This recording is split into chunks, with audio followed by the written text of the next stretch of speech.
దేవుని యొక్క మహాకృప వలనే నేను బ్రతికి ఉన్నాను అని ఎంతమంది అంటారు? వారందరూ ఒకసారి గట్టిగా హల్లెలూయా చెప్పండి.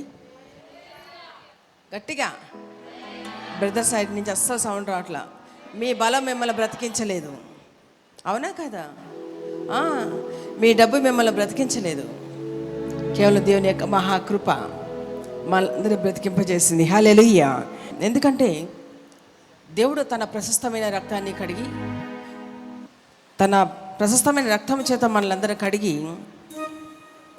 నీవు నా సొత్తు అన్నాడు. ఎందుకంటే మనకేదైనా ఒక ఆస్తి ఉందంటే అది నాది అంటాం, మాది అంటాం, మాకు సంబంధించింది అంటాం. మరి దేవుడు మనందరి కోసం తన రక్తాన్ని ప్రాణంగా కార్చాడే, తన ప్రాణాన్ని పణంగా పెట్టి మనందరిని రక్షించాడే.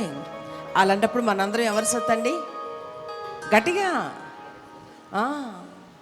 ఒకవేళ నేను నా సొత్తు, నేను దేవుని సొత్తు కాదు అంటే మనం ఎక్కడికి వెళ్ళాలండి?